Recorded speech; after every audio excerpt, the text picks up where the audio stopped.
last time we were in the middle of 9.2.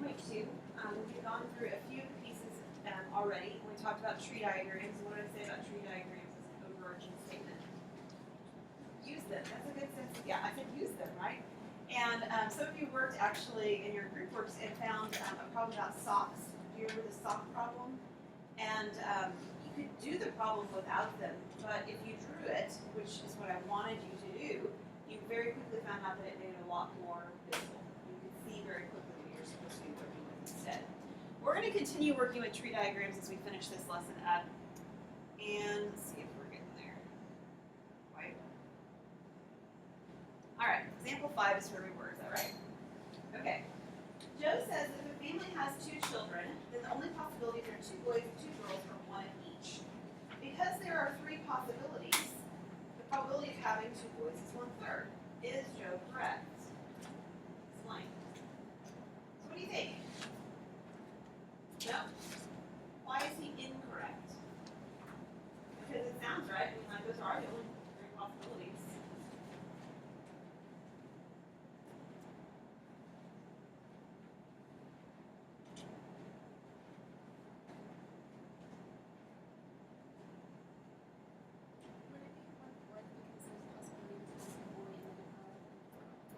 Yes, that's exactly right. And a tree diagram might help us to think about why that works out that way. So I'm going to draw a tree diagram to show the incorrect reasoning and why it doesn't work. So regardless of, even if they're twins, one baby is going first. Agree? So my first note is going to be baby number 1. And baby number 1 has 2 possibilities. It's either a boy or a girl. So what, right now, this is just one branch of it. What am I missing? The odds, well, probabilities. We're actually going to get into odds in the next section. So we're missing the probabilities. What's the probability that we have a boy? 50% or 1/2. And if you want to use decimals, you can use decimals or fractions. Fine, it doesn't really matter. What about after that? I mean, we have another child, right? So regardless of having a boy or a girl, there is a second child that happens in this situation because we're talking about a family with 2 children. And in each case, they either have a boy or a girl. And again, I need probabilities on here. And what is the probability along each one of these branches? It's 1/2 again.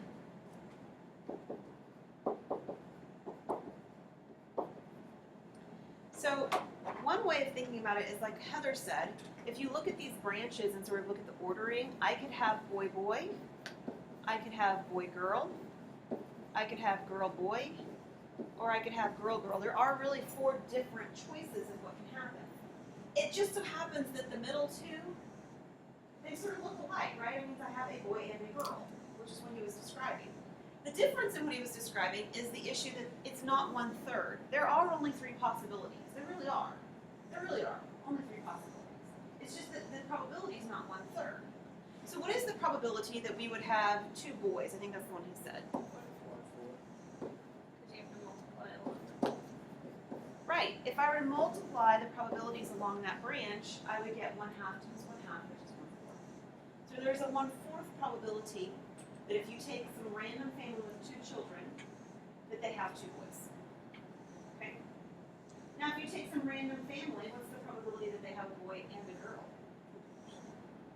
That's 50%. There's a 50% chance or a 1/2 probability that they actually have 1 of each. Does that make sense? It's really clearer, at least, when you see it with the picture.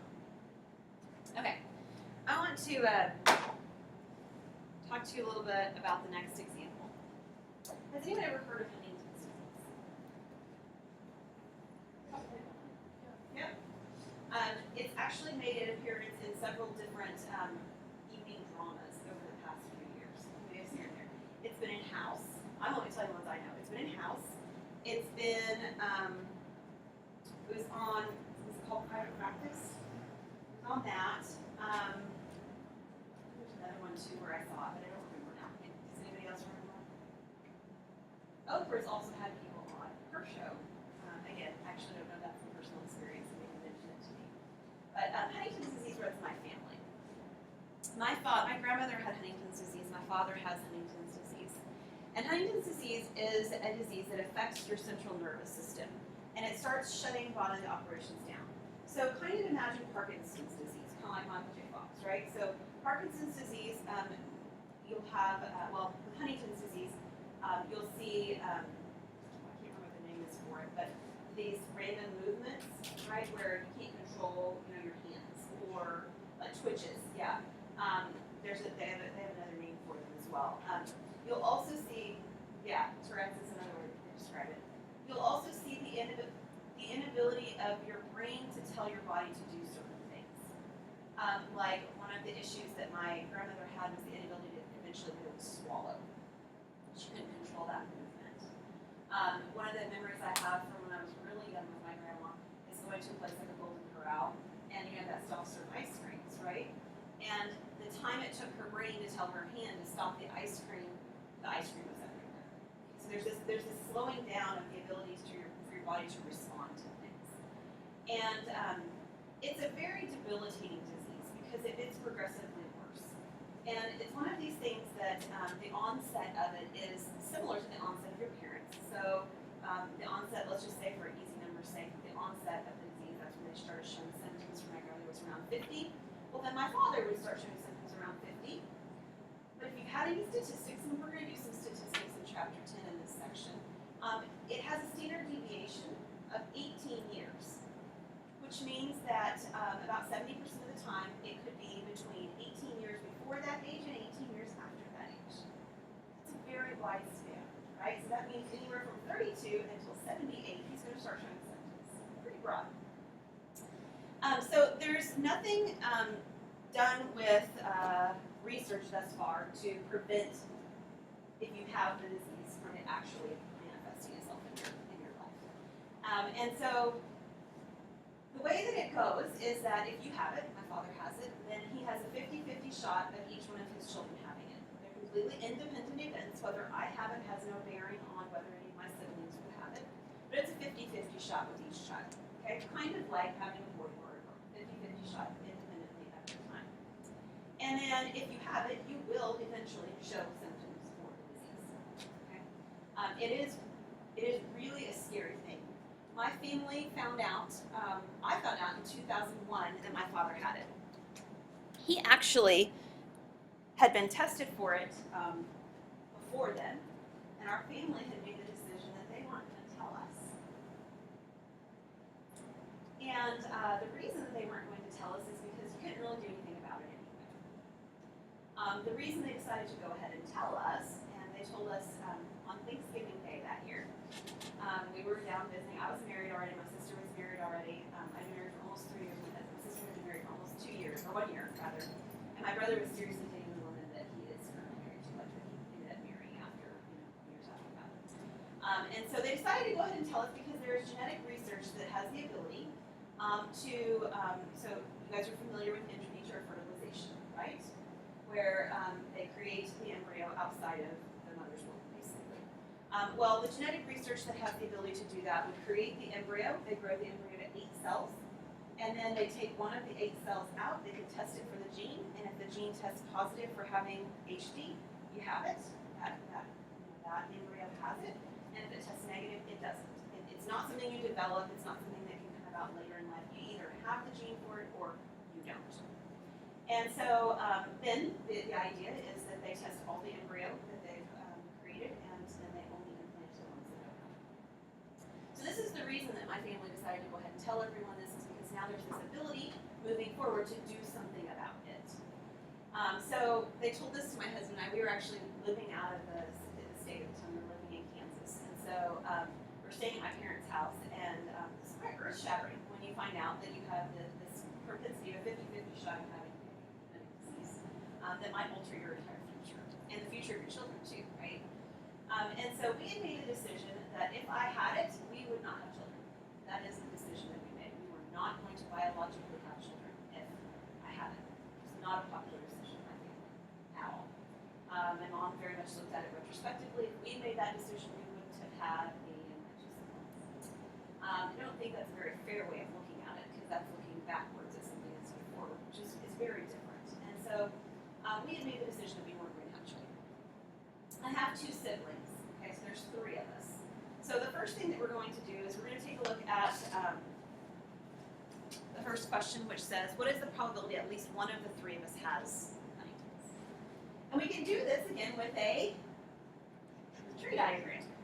So I'm sitting in my childhood bedroom. I say childhood only sort of because my parents moved. Well, they had a new house built when I was a senior in high school, so it wasn't very childhood, but it was my parents' home. And so they've given us this information on Thanksgiving Day, and I'm doing this, not exactly, but I'm doing the numbers in my head. This is what I'm doing, literally, as I'm trying to process this information. So the first child either has it or they don't. Okay, that's me. I'm the first one. So this one's me right here. And what did I say the likelihood was of having it? It's 50-50. I'll do this in decimals because I did the last one in fractions just so you can see another version of it. Okay, that's child number one, 50-50 shot. So if you have one child, you have a 50-50 shot that at least one of your children has it because you don't have one child. But then they had my sister. My sister was second. And so with my sister comes an increased or another opportunity for a child to either have it or to not. And each one of those probabilities are 50-50, they're 0.5.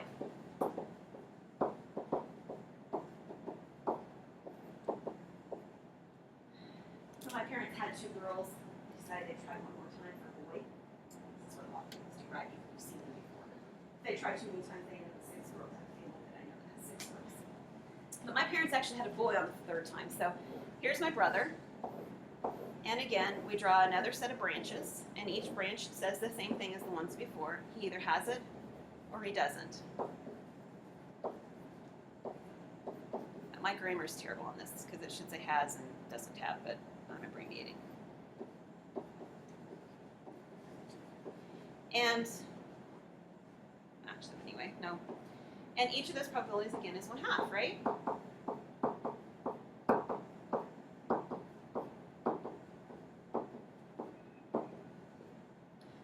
Tree diagram that will help us answer the next question. Okay, so here again, what the next question is said. What is the probability that at least one of the three of us has HD? How am I going to use this diagram to answer that question? Take the bottom branch and subtract the. Okay, so why would I want the bottom branch? Because that's the only probability that none of you have it. Right. This bottom branch down here is the only way that this description doesn't happen. In every other branch, at least one of us has Huntington's. So the simplest way to find this is to find 1 minus the probability that none have it. Alright, so look back at that branch. How in the world do I find out the probability that that branch happens? I multiply it across, don't I? And they're all 0.5s, and there's 3 of them. And there's 3 of them because there's 3 children. So what happens when you multiply 0.5 times itself 3 times? What do you get? You do. And if you subtract, what do you get?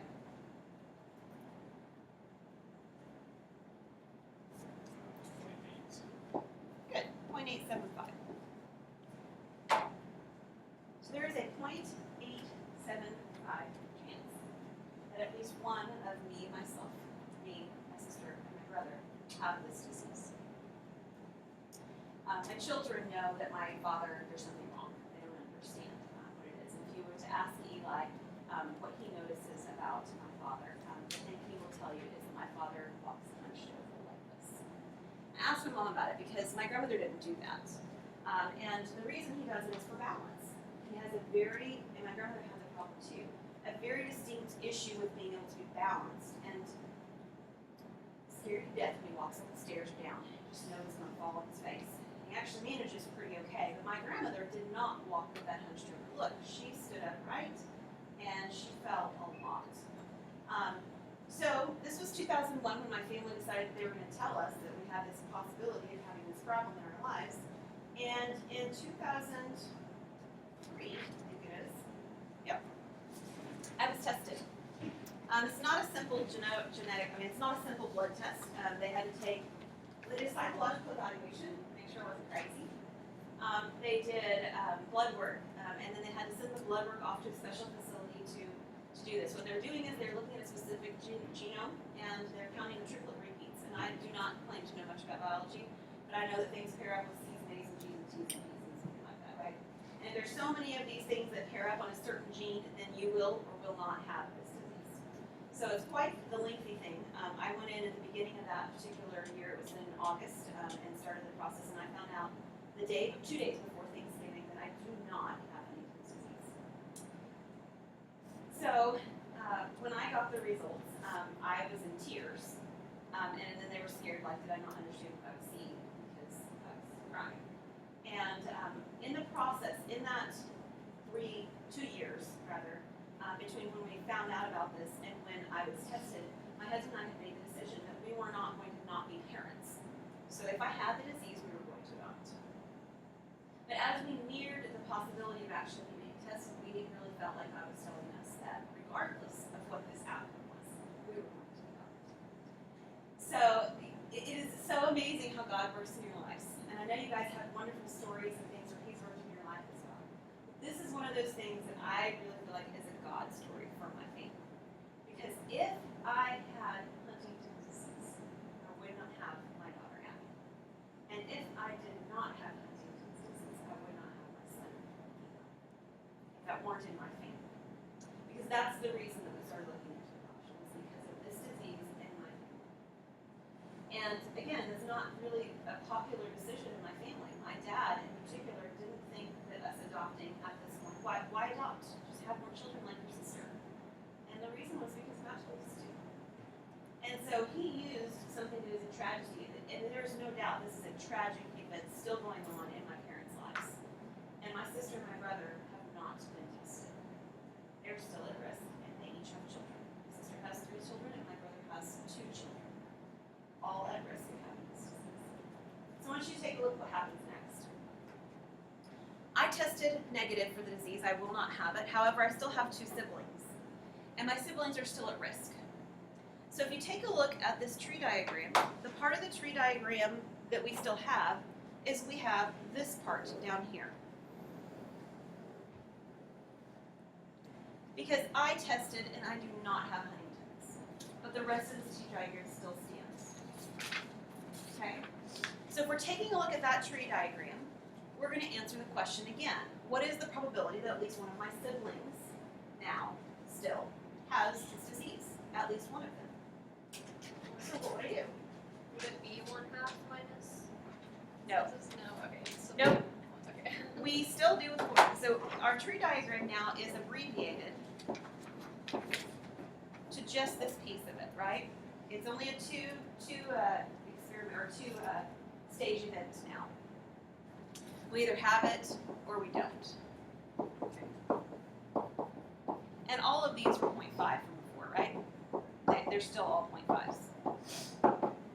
So we can approach this problem in very much the same way. How do I find out the probability that at least one of them has it? Bottom branch. Yeah, 1 minus the probability that neither of them do. And the probability that neither of them do is this bottom branch. So I can take 1 minus 0.5 times 0.5, 0.25. And what's 1 minus 0.25? Think money. 0.75.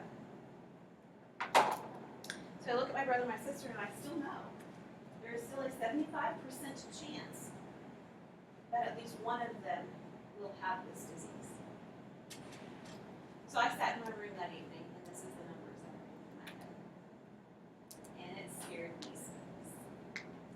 And I'm very thankful that I have a supportive husband, because he would have stayed around regardless. He wouldn't have been. I know that. Unfortunately, there are some not so pretty stories about this particular disease. The situation that was on Oprah, just to kind of finish up with this little part. The situation was on Oprah was about a woman who had nursed her mother through the end stages of Huntington's disease and knew that she had it as well. And she had 2 daughters. and she had a menorrhagitis. A lot of it. She had a menorrhagitis. And through the end stages of her mom dying with this disease, she decided that she was going to take her own life. And so she shot both of her daughters, and she shot herself. The mother died, and one of the daughters died, and the daughter who lived had Huntington's, and the one who did not did not. So you can understand the psychological testing that they do associated with this disease before it's often kind of screening. So it's really, but this is the kind of thing you're going to do a problem that's like this in your homework, but the probabilities are not all 1/2 on that particular problem. But a lot of genetic diseases are like this, where there are different chances of certain things happening in progressive generations. I had a friend up in Ohio, and her husband was, well, he was actually a rocket scientist, literally, but he was deaf, completely deaf. And they had chosen not to have children. They were sort of on the fence about whether they wanted to or not anyway. It wasn't a big life goal for them per se. And they chose not to because the likelihood of their child being deaf and having to deal with the things the husband had gone through, they just decided it wasn't what they wanted to do. And so they didn't have children, actually, based on these kinds of issues. So it is actually, there's mathematics inside of your science. So if you need to write down the homework for this, go ahead and do that, and then we are going to take a look at 9.